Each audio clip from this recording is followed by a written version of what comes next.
देखिए आज हम बात करेंगे हल्दी घाटी के युद्ध की, जो कि राजस्थान का एक प्रसिद्ध युद्ध माना जाता है।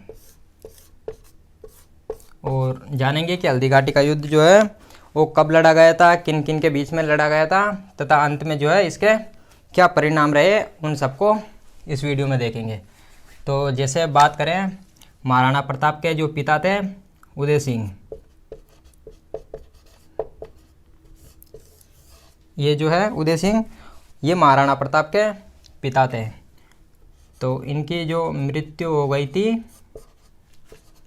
28 फरवरी 1572 को। तो 28 फरवरी 1572 को जो है वो उदय सिंह की जो है मृत्यु हो गई थी। तो इसके बाद जो राजा बनना था वो एक तो होता, इनके दो बेटे थे, जैसे एक का नाम था प्रताप, जिन्हें हम महाराणा प्रताप कहते हैं, और दूसरा जो बेटा था वो था जगमाल। तो इनके जैसे दो बेटे थे। जैसे बात करें रानी भटियानी की, तो रानी भटियानी जो थी वो प्रताप की और जगमाल की जो है इनकी माता थी। तो जो उदय सिंह थे, महाराणा प्रताप के जो पिता थे उदय सिंह, रानी भटियानी का उन पर जो है वो ज़्यादा प्रभाव था। तो रानी भटियानी जो थी वो जगमाल को जो है महाराणा बनाना चाहती थी उदय सिंह की मृत्यु के बाद। तो जैसे बात करें जब इनकी मृत्यु हो रही थी तो वहाँ पर जो है जगमाल, इनकी जो दाह संस्कार चल रहा था, इनका अंतिम संस्कार किया जा रहा था, तो जगमाल जो है वो वहाँ पर उपस्थित नहीं हुआ था। तो वहाँ पर जो है सामंतों ने जो है प्रताप का वहाँ पर जो है राज्याभिषेक कर दिया, महाराणा प्रताप का। और ये जो राज्याभिषेक जो करने का अधिकार होता था, ये चुंडावतों का जो है अधिकार होता था। तो वहाँ पर एक चुंडावत थे, कृष्णदास चुंडावत। तो कृष्णदास चुंडावत के नेतृत्व में जो है महाराणा प्रताप का जो है गोगुंदा में जो है राज्याभिषेक कर दिया। दोबारा विधिवत रूप से जो है कुंभलगढ़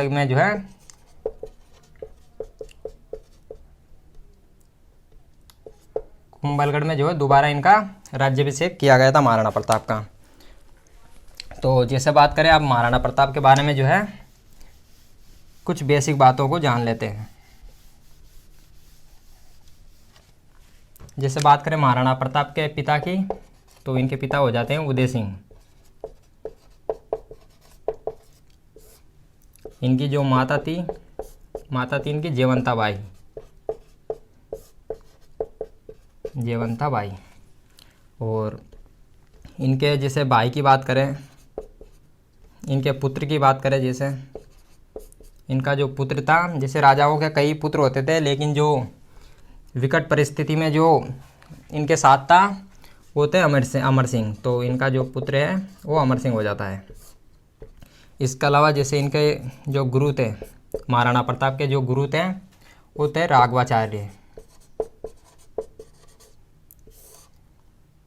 और बात करें इनकी महाराणा प्रताप की पत्नी की, तो इनकी जैसे कई पत्नियां थी, लेकिन जो इनकी मुख्य पत्नी थी वो थी अजबदे पंवार।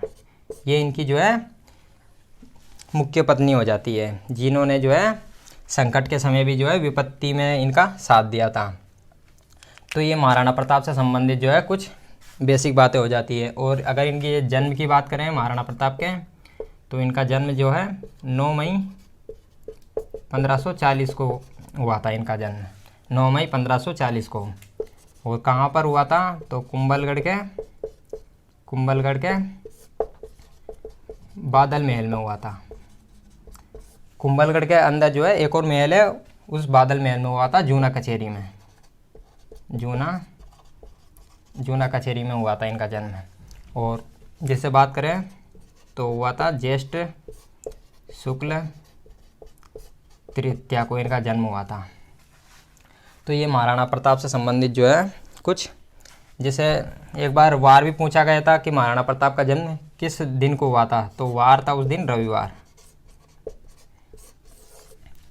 तो ये महाराणा प्रताप से संबंधित जो कुछ बातें हो जाती है।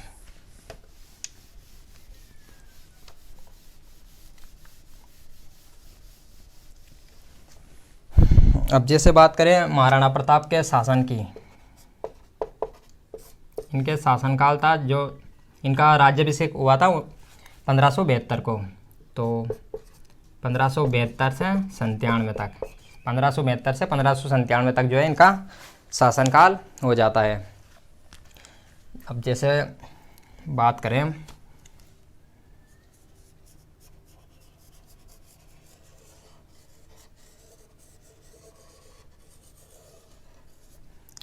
तो यहाँ पर जो है वो मेवाड़ पड़ता है। तो जैसे बात करें उस समय दिल्ली का जो सुल्तान था वो था अकबर, और अकबर की जो इनको जो है विरासत में महाराणा प्रताप की बात करें तो इनको जो है इनसे जो शत्रुता है वो अकबर से शत्रुता वो विरासत के रूप में ही मिली है।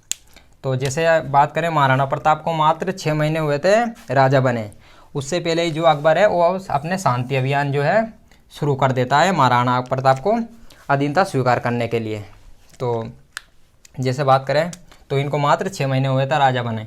तो जैसे बात करें इनकी, सबसे पहले इन्होंने जो है 4 लोगों को महाराणा प्रताप के विरुद्ध उनके पास भेजा था अधीनता स्वीकार करने के लिए। तो जैसे बात करें सबसे पहले ये भेजता है, अकबर भेजता है जलाल खान को, जलाल खान को। तो और दूसरे जैसे ये भेजता है 1572 में। महाराणा प्रताप का जो राज्याभिषेक है वो 1572 में ही हुआ था, और अकबर भी जो है 1572 में ही अपना पहला अभियान भेज देता है जलाल खान को। उसके बाद आता है मान सिंह। मान सिंह जब महाराणा प्रताप ने जब मान सिंह को भेजा था अकबर की अधीनता स्वीकार करने के लिए, तो यहाँ पर जैसे बात करें इनकी, जैसे इनके क्षेत्र की बात करें तो यहाँ पर जो है जैसे चित्तौड़गढ़ दुर्ग जो है वो 1568 में जो है वो तो पहले ही अकबर ने जीत लिया था, और जो महाराणा प्रताप के पास पूरा मेवाड़ में से भी सिर्फ आधा ही मेवाड़ जो है बचा हुआ था, और उसमें से भी जो है जो मुख्य दुर्ग था वो कुंभलगढ़ का दुर्ग महाराणा प्रताप के पास अकेला बचा हुआ था। तो मान सिंह जैसे अकबर जो है वो मान सिंह को महाराणा प्रताप के पास भेजता है अधीनता स्वीकार करने के लिए। तो इनकी मुलाकात, जैसे कई वैज्ञानिक जो है इतिहासकार जो है वो अलग अलग स्थानों पर जो है इनकी मुलाकात बताते हैं, जैसे कुछ पिछोला झील के पास बताते हैं, कुछ उदय सागर झील के पास बताते हैं। तो हम जैसे इनकी मुलाकात करवा देते हैं उदय सागर झील के पास। तो महाराणा प्रताप जो है जब मान सिंह ने भेजा था अकबर को, अकबर ने जो है मान सिंह को महाराणा प्रताप के पास भेजा अधीनता स्वीकार करवाने के लिए। तो मान सिंह आता है उदय सागर झील के पास, इनकी यहाँ पर मुलाकात होती है। लेकिन जो महाराणा प्रताप है वो यहाँ पर जो है स्वयं नहीं आते हैं, वो भेज देते हैं अपने पुत्र अमर सिंह को। तो इससे जो है मान सिंह नाराज़ हो जाता है कि महाराणा स्वयं मुझसे मिलने नहीं आए, बातचीत करने नहीं आए, वो अमर सिंह को भेज देते हैं। तो वापस जो है वो मान सिंह नाराज़ होकर चला जाता है। और उसके बाद जैसे बात करें तीसरे अभियान की, तो तीसरे अभियान के रूप में मान सिंह का पिता ही आता है भगवान दास, ये तीसरे अभियान में आते हैं। और जो चौथा अभियान के रूप में आते हैं लास्ट, वो आते हैं टोडरमल। तो जैसे बात करें जब अकबर ने दो अभियानों को भेजा, जैसे ये तीनों जो है 1573 में भेजे थे। एक मान सिंह जो है वो जून के महीने में आया, भगवान दास वो सितंबर के महीने में आया, तथा टोडरमल जो है वो दिसंबर महीने में आया। तो जैसे यहाँ पर जैसे जलाल खान और मान सिंह जैसे इनको मना किया, महाराणा प्रताप ने जो है अपनी उनकी अधीनता स्वीकार करने से मना कर दिया। तो फिर भी अकबर जो है अभियान पे अभियान भेज रहा है, क्योंकि अकबर जो है वो दिल्ली का सम्राट बनना चाहता है। तो जैसे बात करें इनके चारों अभियान जो है वो फेल हो जाते हैं, और महाराणा प्रताप जो है अधीनता स्वीकार नहीं करते हैं। तो अब जैसे बात करें आगे,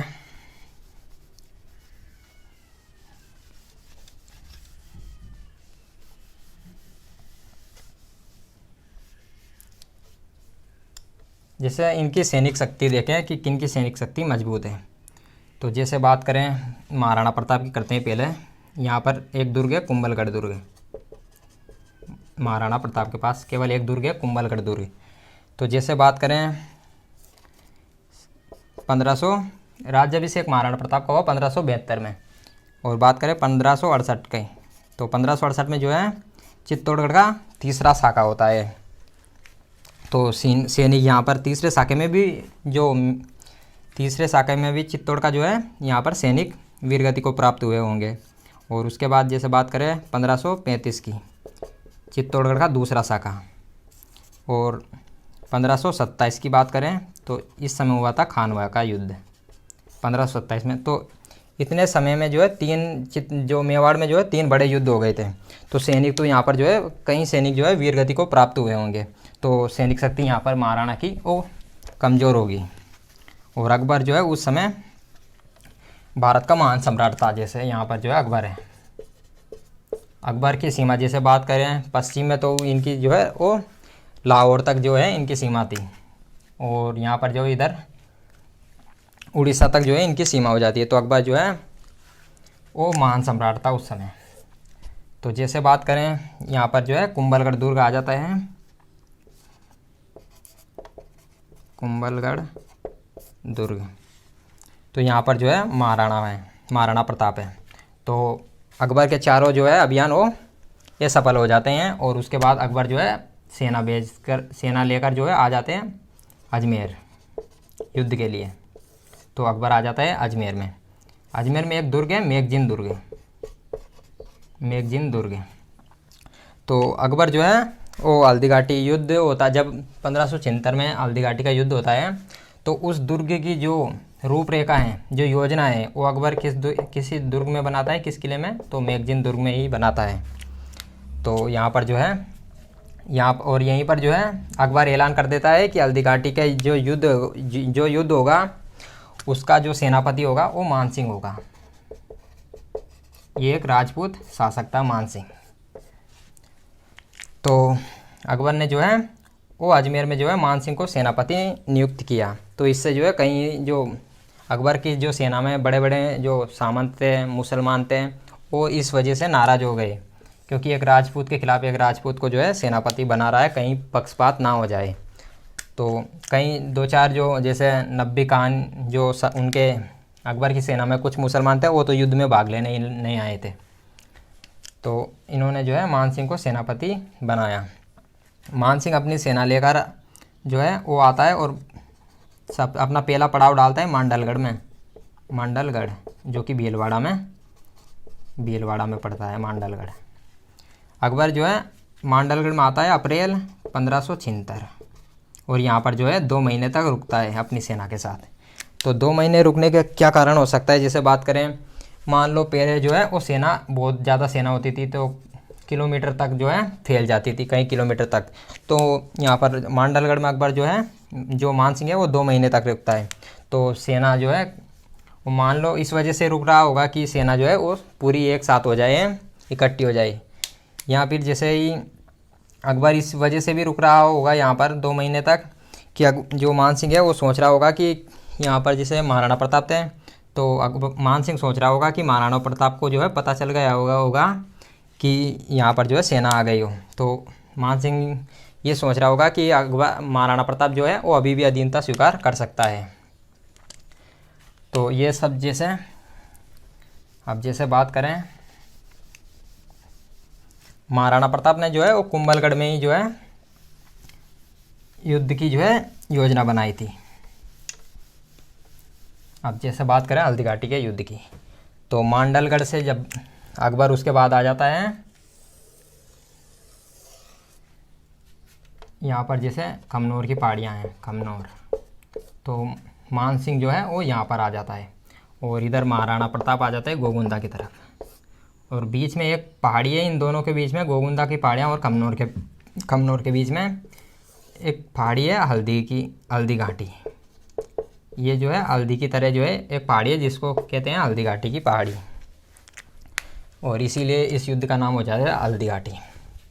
तो यहाँ पर जो है मानसिंह है, एक तरफ मानसिंह, दूसरी तरफ जो है वो प्रताप है। हल्दी घाटी का जो युद्ध है वो 18 जून 1576 को होता है, लेकिन जो गोपीनाथ शर्मा हैं वो 21 जून को मानते हैं। तो जैसे बात करें, दोनों सेनाएं आमने सामने हो जाती है, महाराणा प्रताप और मानसिंह। तो जैसे बात करें यहाँ पर, जैसे इनकी जो आगे की सेना होती थी, जो आगे वाली सेना होती थी वो उनका नाम होता था अरावल सेना। और यहाँ महाराणा प्रताप की तरफ भी अरावल सेना, जो आगे की सेना होती थी उन्हें अरावल सेना कहते थे। बीच में तो राजा होते थे जो सेनापति, तो मान सिंह बीच में है, और आगे वाली सेना को अरावल सेना कहते थे, और जो पीछे वाली सेना होती थी उनको चंद्रावल सेना कहते थे। तो आगे भी सेना, पीछे भी सेना, और दाएं भी सेना और बाएं भी सेना, तो दोनों तरफ जो है सेना हो जाती है। जो महाराणा प्रताप की जो अरावल सेना थी, तो उसका नेतृत्व कर रहा था हाकिम खान सूर। ये एक अफगान था। और यहाँ पर जैसे बात करें महाराणा प्रताप की जो चंद्रावल सेना थी, जो पीछे की सेना होती थी उनको चंद्रावल कहते थे। तो चंद्रावल सेना का जो नेतृत्व कर रहा था पूंजा भील। पूंजा एक अकेला ऐसा भील था जिसको महाराणा ने जो है वो राणा लगाने की इजाज़त दी थी। तो ये राणा पूंजा जो है चंद्रावल सेना का नेतृत्व कर रहा था। और जैसे बात करें यहाँ पर जो है रामसा तोमर जो है नेतृत्व कर रहा था सेना का, और इसके साथ में इसके 3 पुत्र भी थे। और ऊपर जो है वो झाला बीदा कर रहा था, झाला बीदा। और तो प्रताप की जो अरावल सेना है उसका नेतृत्व हाकिम खान सूर कर रहा था। जो चंद्रावल सेना है उसका नेतृत्व राणा पूंजा, और यहाँ पर रामसा तंवर तथा उसके 3 पुत्र, और ऊपर झाला बीदा। और बीच में जो है महाराणा प्रताप है अपने चेतक घोड़े पर। और महाराणा प्रताप के साथ बीच में जैसे भामाशाह, ताराचंद, ये भी उनके साथ में थे। इधर यहाँ पर जैसे बात करें मान सिंह की अरावल सेना का जो नेतृत्व था वो आसफ खान कर रहा था, आसफ खान। और जो मान सिंह की जो चंद्रावल सेना थी, जो पीछे की सेना थी, उसका नेतृत्व कर रहा था मेहतर खान। तो जैसे बात करें हल्दी घाटी युद्ध की, जैसे सबसे पहले और मान सिंह के साथ एक और जो व्यक्ति आया था वो था बंदायूनी जो है वो इस युद्ध का अपनी आंखों देखा वर्णन करता है अपनी किताब में। इनकी किताब थी मुंतकब उत तवारिख। तो इस किताब में बंदायूनी जो है इस युद्ध का आंखों देखा वर्णन करता है। और बंदायूनी कहते हैं इस युद्ध को जो है गोगुंदा का युद्ध भी कहता है। और जो अबुल फजल था वो जो इस युद्ध को मेवाड़ की थर्मोपल्ली कहता है। तो जैसे बात करें सबसे पहले जो युद्ध का जो शुरुआत होती है वो महाराणा प्रताप की तरफ से होती है। महाराणा प्रताप की तरफ से यहाँ से एक हाथी निकाल कर आता है, जिसे इनको वापस मिटा देते हैं।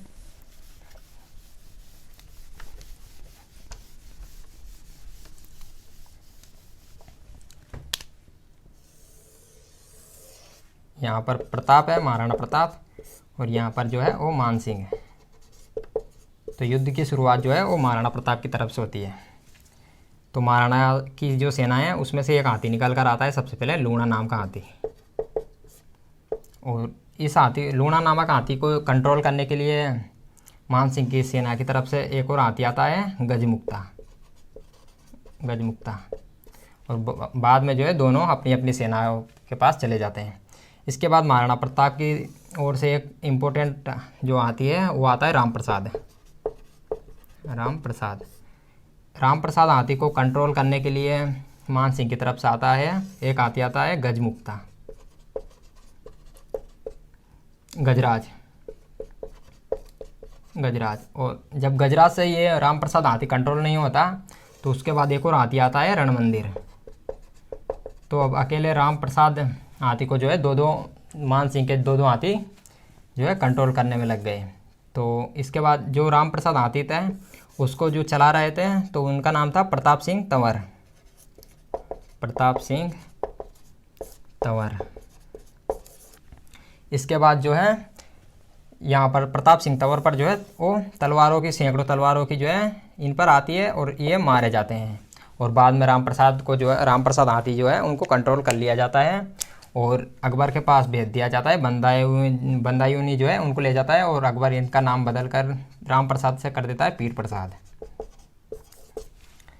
तो इसके बाद में जो है मानसिंह स्वयं जो है वो स्वयं बीच में आ जाता है और महाराणा प्रताप हाथी पर बैठता है। ये मानसिंह बैठा था उस समय मर्दाना हाथी पर।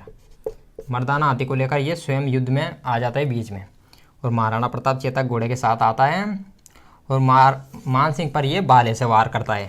जो प्रताप का जो घोड़ा था चेतक, वो मानसिंह के मर्दाना हाथी पर जो है अपने दोनों पैर जो है रख लेता है और प्रताप जो है वो भाले से वार करता है मानसिंह पर, लेकिन मानसिंह जो है बच जाता है। हाथी की ये जो हाथियों के जो है ओदे बने होते हैं उनमें कूद जाता है। तो और जब ये इनका जो चेतक घोड़ा है वो वापस पैर हटाता है तो इनके जो है पैर कट जाते हैं हाथियों की। जो उनके जो है सूंड में तलवार जो है खंजर बंधे होते थे, उनसे जो है प्रताप के घोड़े की जो है वो पैर कट जाते हैं। और जिसे बात करें यहाँ पर जो जाला बीदा था, तो बाद में जाला बीदा महाराणा प्रताप को युद्ध से बाहर निकलने के लिए जो है कहता है और महाराणा प्रताप के जो है राज चिन्हों को जो है वो जाला बीदा स्वयं पेरता है और बाद में वो भी मारा जाता है और बाद में महाराणा प्रताप यहाँ से बाहर निकल जाते हैं। जैसे बात करें जो चेतक घोड़ा था, बीच में एक दर्रा आता है, उसको कूदता है और बलीचा नामक स्थान पर गिर जाता है और वहीं पर जो है चेतक घोड़े की मृत्यु हो जाती है और वहीं पर जो है इसका स्मारक बना हुआ है। तो जैसे बात करें तो वैसे तो ये जो युद्ध है ये निर्णायक माना जाता है, क्योंकि जैसे बात करें लेकिन जो नई एनसीईआरटी है उसमें जो है महाराणा प्रताप की जो है इसमें विजय बताई गई है। और जैसे बात करें इस युद्ध के जो बाद में इस युद्ध में जैसे ना तो मानसिंह महाराणा प्रताप को जो है अधीनता स्वीकार कर पाए, ना ही पकड़ पाए और ना ही मार सकें, तो इस युद्ध में जो है वो महाराणा प्रताप की विजय मानी जाती है।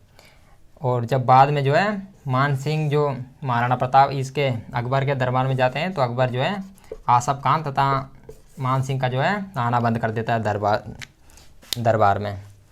और उसके बाद जो है 1576 में जो है वापस अकबर स्वयं जो है मेवाड़ पर आक्रमण करता है और उदयपुर पर कब्जा करके उदयपुर का नाम जो है वो मोहम्मदाबाद कर देता है, मोहम्मदाबाद। और तो ये हल्दी घाटी से संबंधित कुछ बातें थी। इसके बाद जैसे इसके महत्व की बात करें तो लोगों में जो है महाराणा प्रताप ने जो है अपनी कम सेना के साथ, कम हथियारों के साथ भी अकबर की बड़ी सेना का जो है इस समय इसमें मुकाबला किया हल्दी घाटी के युद्ध में। और इस युद्ध में जैसे बात करें मानसिंह की, तो मानसिंह जो है कुछ छोटे छोटे तोप भी लाया था साथ में। इसके बाद जैसे बात करें शेरपुर घटना की,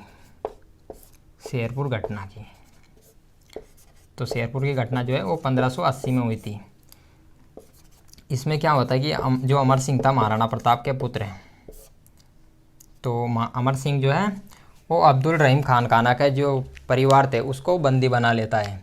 बाद में जैसे महाराणा प्रताप को पता चलता है इस बात का, तो उनको जो है सम्मानपूर्वक अपने घर भेज देता है। और इसके बाद जैसे बात करें दिवेर के युद्ध की, दिवेर का युद्ध तो ये हुआ था 1582 में।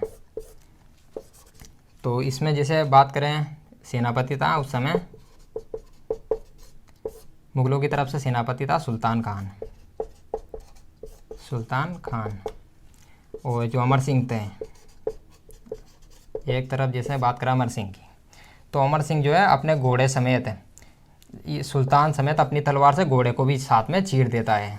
तो इसमें जो है दिवेर के युद्ध में सुल्तान खान मारा जाता है। अमर सिंह जो है वो इतनी तेज वार करता है तब अपनी तलवार से कि सुल्तान समेत उसके घोड़े को भी चीर देता है साथ में। तो इसमें जो है इनकी विजय हो जाती है। तो ये हल्दी घाटी से संबंधित जो है कुछ बातें हो जाती है। अब अगली वीडियो जो है वो कल देखेंगे।